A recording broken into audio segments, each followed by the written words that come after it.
Hello everyone, Spaced Oyster here, and welcome back to Fire Emblem Randomized. This will be Chapter 17X, the Port of Badon, or Badon, which describes kind of how bad I am on this chapter. Well, not this chapter, but this game. This one actually turned out okay.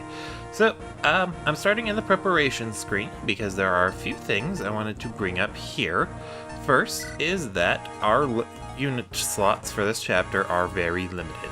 We only get to bring 6 units, one of which includes Hector, so we really only have 5. So I've decided to go with Rebecca, Bartra, Guy, Will, and Lucius. And so that pretty much brings me to the first point I wanted to make, is that, units like Marcus and Oswin, well, not most people, but a lot of people who aren't very, who are getting new into the game know a little bit, but not too much more than that, if that makes any more sense. Basically, people who started to get good but aren't great or whatever, they'll often criticize and even say just don't use these units because they steal experience points, which is, well, as Mecca would put it, a pitfall. Unit gaining experience is never a bad thing, and experience poured into Marcus or Oswin, even if you're not going to use them long term, isn't wasted because they can put it to good use in the chapters you are using them in. And then that's also the same for Dorcas, who I decided to not bring along because I really wanted to train up Lucius. I mean, look at that. 13 strength and speed? That's better than Rebecca. And she's got 6 levels on him. Anyway, yeah, that was the first point I wanted to bring up, is that it isn't a bad thing to use units like Marcus, Oswin, or Guy in only short-term bursts, because you still get the long-term benefits. That is making it farther into the game and being able to use more units. Anyway, the other thing I was going to do is promote Bartra. You'll notice he's only level 11, and I'm not 100% sure this is the best time to promote him. However, I'm gonna do it anyway, because I want him to have access to axes in this chapter. And I wanted to get his promotion on screen, which is why I'm starting here in the preparations menu. Well, the main reason anyway. And it's also a sign of how bad I used to be at this game back in the day. Hey, he looks kind of cool as a general. I used to adamantly refuse to promote units until they hit level 20, which is the level cap. Any unit can promote as soon as they hit level 10, but at level 20, they're pretty much hit the level cap. Promoting at level 20 is not a requirement. While it does give your character more room to grow, min-maxing isn't necessary unless you're just doing it for the arena or for jits and shiggles if you want to min-max. But you'll notice that Bartra's stats increased quite substantially after that promotion, and that he's going to put those stats to very good use here. And then let's see, that's the formation I'm going with. Alright, anyway, let's go ahead. I'm gonna go ahead and save here, so that way if I have to jump back in, I don't have to promote Bartra again, and yada yada. Anyway, let's go ahead and start. Deploy Merlinus. Alright, and you'll notice here, there are lots of pirates. Lots and lots of axe units. You also get a sneak peek at a future recruit. Anyway, this is a good chapter to train your sword units if you want, but I honestly want to train my 2 flyers because they're really good. They might struggle a bit due to weapon triangle disadvantage, but that's why Guy's here. He's going to really help out a lot in case they miss. He can sing for them and they'll be able to move again. Anyway, first thing we're going to do is go into this village and recruit our newest unit, Canas. Or Canis. I like to call him Canis. Canis here got changed from a shaman to a bard, and that's a slight upgrade for him, maybe. As a level 8 magic user who joins one chapter before you get your first guiding ring, Canis fills a very useful role for the party. Since he's so close to promoting, it's pretty much trivial in order to get him there, and he actually contributes quite a lot for your group overall after promotion. His access to dark magic tends to be quite useful in certain places, especially using lunatomes against high resistance bosses. That can be very handy on Canis. He also gets access to staves, and since he promotes pretty quickly, or can promote pretty quickly, it's pretty much trivial to train him up to be able to use staves to support the party later on in the game, and get his rank up high enough to use some of those late game support staves. All of that he lost, but now he can use all of the Bard's utilities. So like Guy has been doing in the party up to this point, he can play for another unit to let them move again, and he can buff them with the various rings that we can find throughout the game. Right now we only have Ninen's Grace, but I'm confident that Canas will be able to make good use of the other ones too, or well, the rest of the party will, and he can do that for us too. Alright, anyway, so my first thing to point out about tackling this chapter that I probably should have brought up earlier is that these units here are very over-leveled, or enemies I should say. They're very over-leveled, and they got really good equipment. They're kind of tough to deal with. But these guys right here will not move until you get to here or here. Past that point, and they start going aggressive. And they're positioned quite well to make it difficult to take any of them out before they start to retaliate. This forest here makes it tough for most units to move closer. Flying units get around that, but normally you only have Florina at this point. Alright, I'm gonna put Lucius right here. And then I'm gonna put Will right here. Let's heal up Bartra. Why not? And then I guess I want to show off what Canas looks like as a bard. It might be interesting. What's also interesting is now I have two of them. Oh yeah, he looks really cool as a bard. I'd be tempted to leave that animation on if it wasn't so time-wasting. I forgot to show off Will as a troubadour. But I just did, so there you go. Alright, anyway, I'm gonna hold around this position for a few turns. If you're aiming for a low turn count, you're probably gonna want to get moving a lot faster than I do, but I don't care, so I'm gonna go ahead and just wait a bit.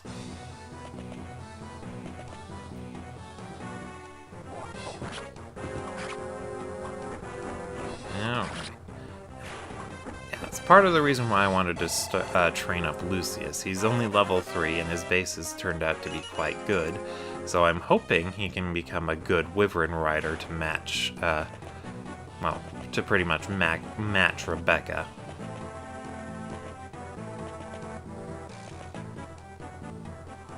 Alright, but yeah, those are pretty much the only pirates that normally move until you get past that point. Let's go ahead and heal up Lucius with Will. I think I will. And this guy's got a Sword Slayer. That's the first time we're seeing this weapon in this game, I think. If you've played Lin mode, you've seen them before. Sword Slayer basically switches up the weapon triangle. Normally swords beat axes, but with that weapon equipped, his axe beats swords, and it doubles the benefits of the weapon triangle advantage. So it has even higher hit rate and damage bonuses when versing swords, but it also loses out more to lances that it otherwise would normally beat. I'm going to put Rebecca on the edge of his range. And then Actually, let's go ahead and go in here. Oh, right, I forgot to mention the objective of this map. We just have to reach Fargus. You beat this chapter the moment you get to Fargus, and with 2 bards, I could do that right now. I could have Guy and Canis keep playing for each other and moving 1 space in front of each other, all the way down here and then around, and then up to Fargus. Would not be too difficult, but it would be very tedious, so I'm not going to do that. Plus, I want to visit all these houses and kill all these enemies. I guess I'm not killing them, I guess I'm Corrin killing them from Fire Emblem. Echoes. Or not Echoes. Fates! Ooh, what an interesting diversion. Maybe we should join in. Yeah, this guy is very superfluous. I don't know what he's doing here.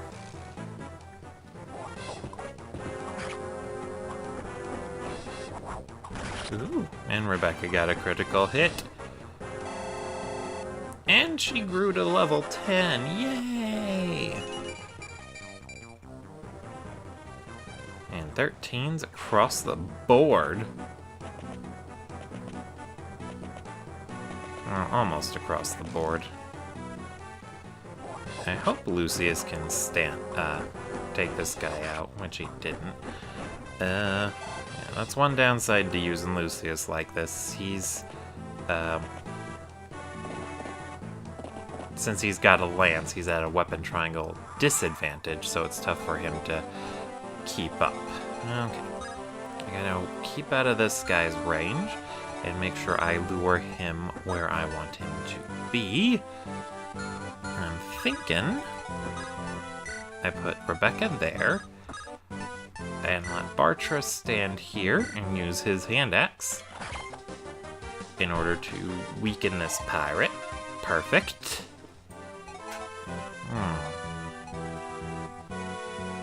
I guess I could heal up Lucius.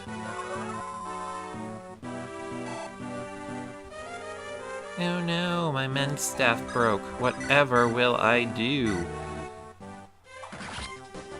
Anyway, there's one other pitfall I kind of alluded to it already, but this chapter pretty much highlighted me falling into it. And I will show that off as soon as we're done dealing with these enemies. Oh, I should have actually shown off Damien here. He's got steel weapons and his bases are crap. Basically, this chapter is kind of... yeah, superfluous was the right word. Because not much of anything of plot relevance happens, and you can safely skip it from the story perspective, but then you don't get Canis. Oh, you're about to die. Scream if you must. Why am I reading his lines? Oh, whatever, dude. You can't handle Bartra. Bartra is awesome. I'm a little nervous about these guys attacking Merlinus. I would actually love it if Merlinus could get enough experience or survive enough chapters to promote. But I'm not sure if that's going to happen. Anyway, let's go ahead and have Bartra attack here.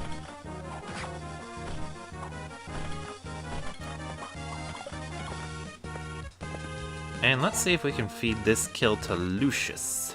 Lucius? I like Lucius. And Lucius. Let's see, not quite. So, let's have Guy play for Bartra.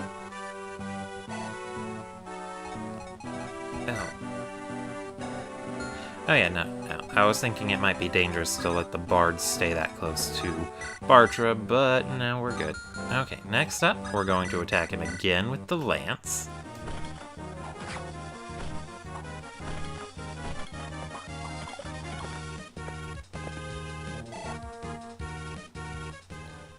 And finally, Lucius gets to attack with his own lance. Woo! Oh no, he took damage. Whatever am I going to do?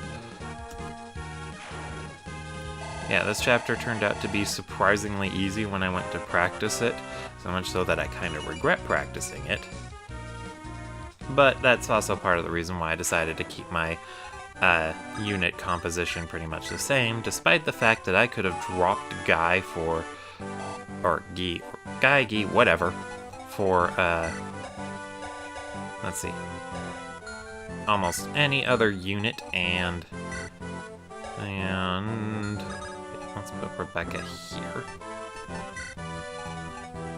And I still would have been fine, because Canis, I don't know how to pronounce his name. I'm just gonna call him Canis. Canis is a bard, so I could have dropped Guy, and yeah, nothing would have really been all that different. But I decided to keep them both, because having two bards here, super broken. Super broken. Alright, anyway. Oh no, this guy has a halberd. What am I gonna do? Actually, I should have had Canis trade with him and give him his axe back. That's what I should have done, but I didn't think of it. Way to dodge, Rebecca! Way to dodge, you beautiful ogre, you. Wait, no. Orc, you beautiful orc, you. It's actually kind of something I never really got about female character designs in games that have non-human entities like orcs and stuff. Why do their females always have tits and stuff? Like, I get it's fan service, but it just makes them weirder. Huh. I did not expect that troubadour to go around. Alright, although speaking of going around...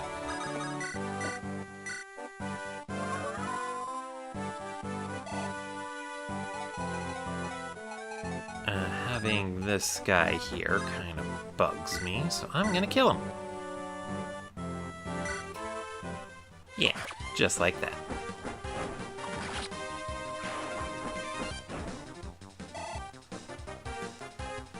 Just like that.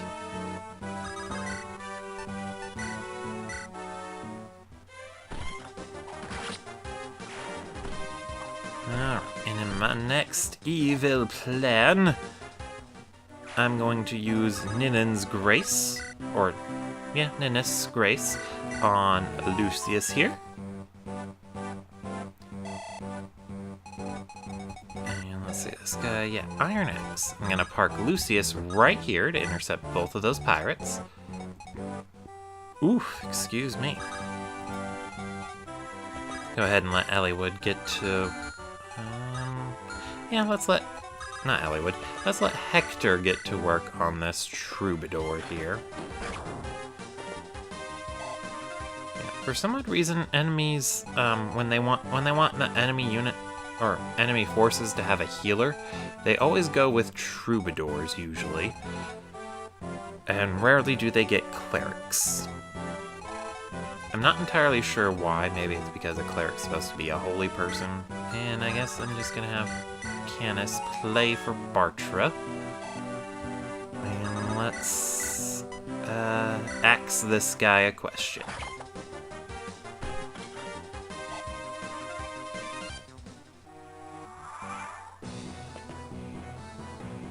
Woo! I love that Ninen's Grace.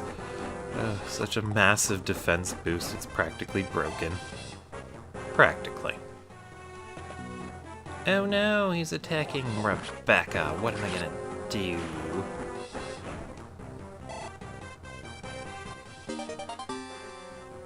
Woo! Weapon level increase.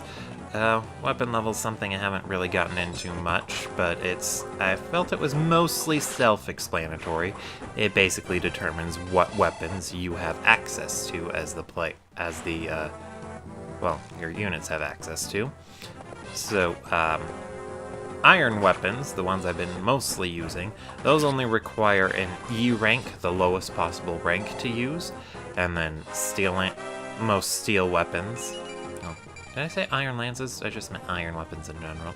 Anyway, steel weapons usually require the next rank, and then silver, the rank above that, actually requires an A rank in that respective weapon type. And then you can usually get killer weapons, which with an increased crit rate, with a C rank, and then most specialty weapons require at least a B.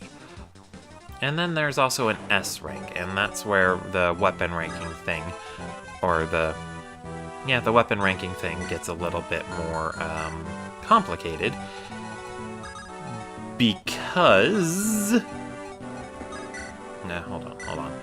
Because when your character reaches S rank in a specific weapon type, they actually get some small bonuses when they use that weapon. I think it's an innate 5% crit rate. Alright, next we're going to move Bartra up here. Rebecca's going to visit this village and get the Devil Axe. So the Devil Axe is a unique weapon. It has a slight chance of hurting the wielder whenever they use it, which is, bad. It's the chance is based on your luck stat. And you know what? Just for jits and shiggles, I'm going to visit this building over here on the far right. And we'll get to meet Anna. I heard about your contest with the pirate captain Fargus. You've got nerve, I'll give you that. Let me give you some advice. Don't try to overpower the pirates. Take the narrow path next to us and follow the wall toward the sea.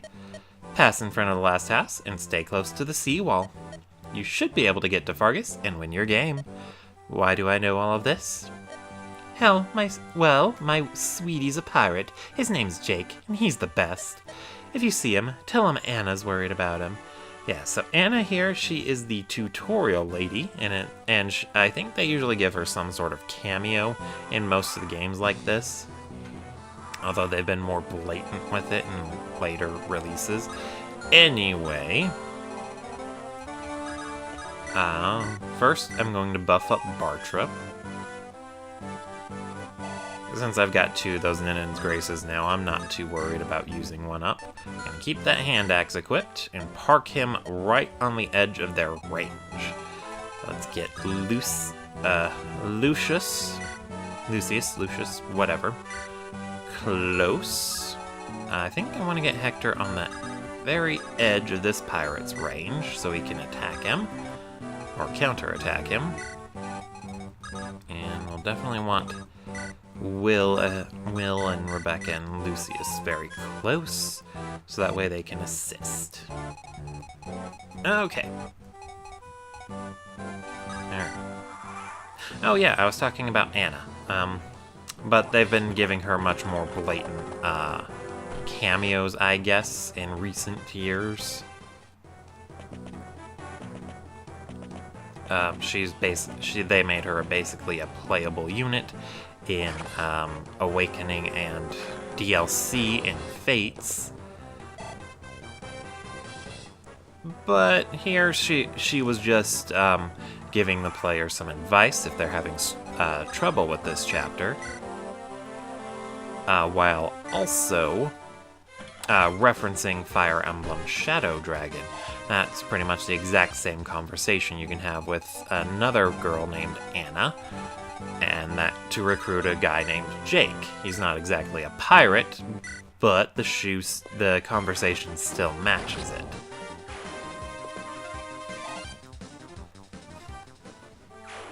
So, just a neat bit of trivia. Alright, next up,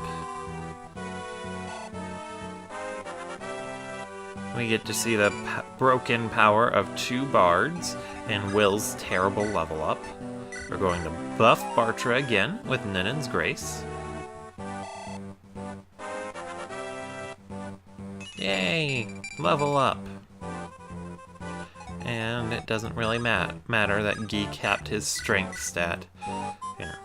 that is one downside to characters re-rolling and getting barred, is that their growth rates pretty much end up irrelevant. But that's a-okay, because their utility makes up for it. Alright. Just gotta make sure I don't have anyone in the enemy's range, and we're good to go. Good to go.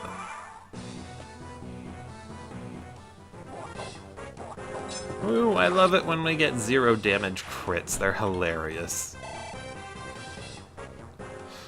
Super hilarious, in fact. Oh, darn. I thought we were going to see the Devil Axe in action, dealing damage to its wielder. Anyway, one hidden benefit to using the Devil Axe is that it doubles the weapon experience you get from using it.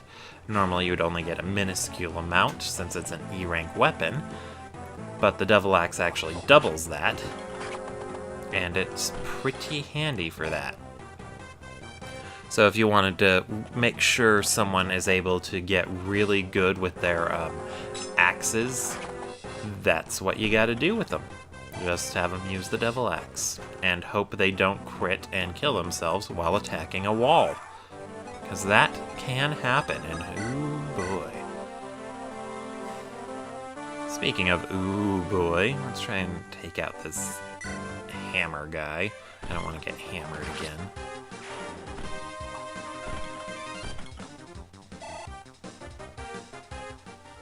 Alright, and this dude here... he's not that dangerous. I think I'm going to try and let Lucius get some more experience out of it. Let's back Hector up a bit. Park Lucius up here. Right on the edge of his range, actually, so right about here. We're gonna, second verse, same as the first. Buff up Bartra. And then... oh snap! I forgot to trade with him. You know what? That's what flyers are for. I wanted to re-equip that hand axe so that way he could fight against these bad guys better. And Rebecca should be safe there. Yeah, she's safe there. Okay. And then we're gonna play for Canas and get him out of there. Kinda cheap, kinda broken, but I don't care. This is Hector Hard Mode. I'm going to take advantage of any cheats I can. Well, not cheats, and I'm not really actually doing that. But you get the point.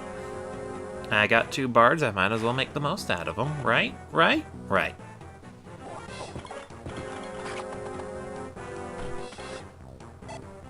Oh, darn. I thought Bartra was fast enough to start reliably, doubling these enemies, but I guess I got that wrong.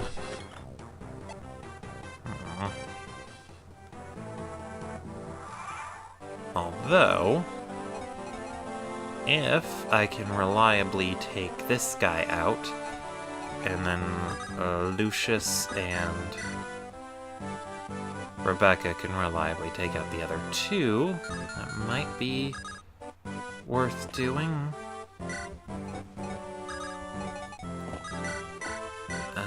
The key word being reliably. Alright, so let's try it. I'm going to ask you a question first. Perfect. Now, the scary part is that shaman there, he's got Nosferatu, which as a dark magic tome can be quite deadly. Oh, excuse me. Because when it deals damage, it heals the wielder for about half the damage they dealt. But if, well, with the Ninen's Grace buff, Lucius negates most of that damage, and he should be able to, yep, kill this guy. It is an extremely heavy tome, so that tome, so that guy had, like, effectively 1 attack speed. Alright. Next, we want to take this guy out.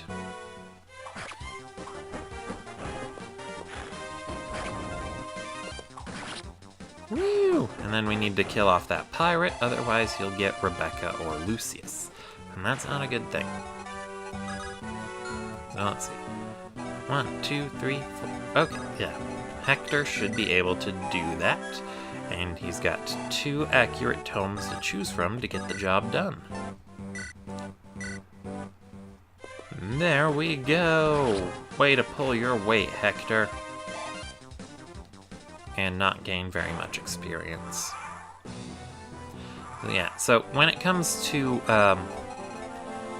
exactly when to promote a unit, I think, don't quote me on this because I'm not sure, but I think a good time to, a really good time to just do it would be when the unit stops gaining good experience from regular mobs. So in this case, Hector at level 11, he's gaining very little EXP from killing regular unpromoted enemies. So he's probably in a good range to promote if I was actually going to use a guiding ring on him. Alright. And then let's visit this village. Short bow, that's kind of useless. I do like some of those ROM hacks that change the short bow's range from 1 to 2 instead of just being a very shitty bow. This doesn't actually make archers any better, to be perfectly honest, but it helps. Alright, and I guess I should mention that this Wyvern Rider here, Dart, he's not gonna move on us. We don't have to worry about him. I hope. I guess I could put Bartra in his range to double check that. Because well, 18 strength. Oh yeah, no, because Bartra would definitely be able to survive. Okay. Yeah, no, Dart doesn't move.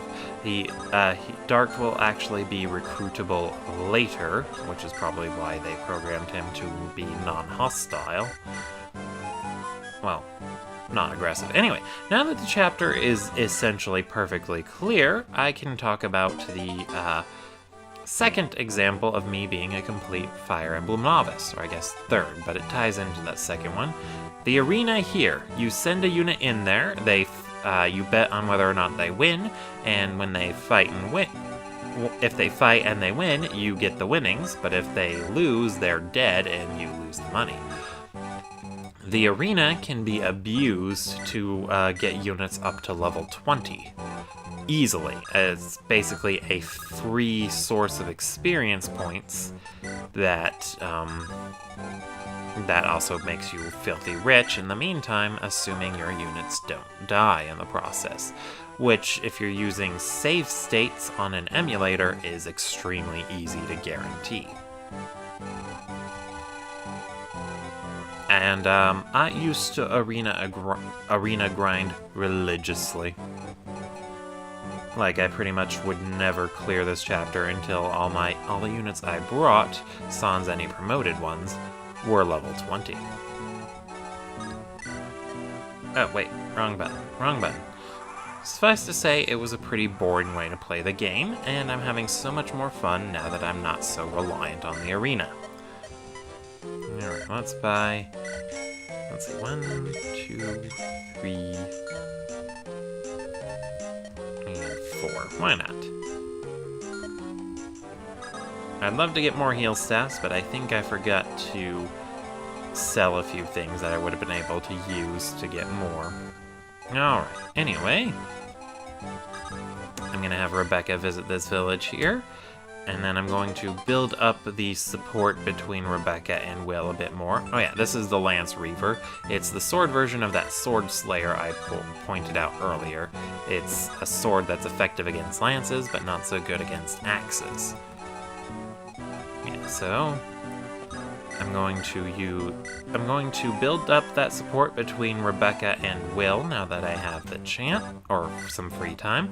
I'm also going to build up a support between Bartra and Canis. And this is also this is an example of the supports in this game being a good example. Well, a better example of them being a bit more of a crutch than before, because Bartra supports very, very slowly with Canis and Raven. He can also support with Raven, and it builds up very slowly. It takes him 60 turns, standing right next to either one of them, just to get up to C, another 60 to get up to their B rank, and then 80 after that to get to A rank. Very tough to manage keeping them together for 200 turns in a normal playthrough. So, yeah, in situations like the one I'm putting myself in right now, supports are merely a beginner's crutch, because they very severely hamper how much progress you're making throughout the chapter. Anyway, I'm going to build those up and then I'll end the chapter, so I'll see you guys there.